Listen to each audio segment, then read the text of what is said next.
ഈ രോഗികളെ സംബന്ധിച്ചിടത്തോളം അല്ലെങ്കിൽ എന്തെങ്കിലും മെഡിസിൻ കഴിക്കുന്ന ആളുകളെ സംബന്ധിച്ചിടത്തോളം നോമ്പ് എങ്ങനെയാണ്? അത് ഖുറാനിൽ തന്നെ പറഞ്ഞിട്ടുണ്ടെന്ന് തോന്നുന്നു. രോഗിയായിട്ടുള്ള ആൾക്കാർക്ക് നോമ്പ് നിർബന്ധമല്ല എന്ന് പറഞ്ഞിട്ടുണ്ടെങ്കിൽ കൂടിയും ആൾക്കാർക്ക് അത് അത്രക്കും രോഗത്തിന്റെ കാഠിന്യം അത്രക്ക് ശ്രദ്ധിക്കുന്നില്ല. അവർക്ക് കൂടുതലും മതപരമായിട്ടുള്ളതിനാണ് പ്രാധാന്യം കൊടുക്കുന്നത്.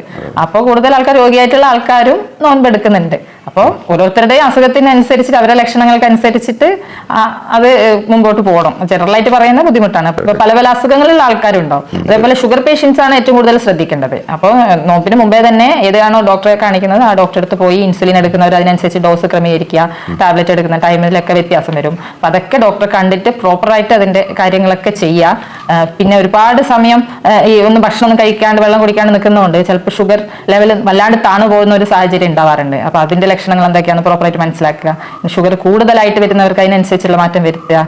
പിന്നെ ഷുഗറുള്ള പേഷ്യൻസിന് പെട്ടെന്ന് ക്ഷീണമൊക്കെ വന്നു കഴിഞ്ഞാൽ നോമ്പ് മുറിക്കാനും അങ്ങനെയുള്ള കാര്യങ്ങളൊക്കെ പ്രോപ്പറായിട്ട് ശ്രദ്ധിക്കുക നമ്മൾ.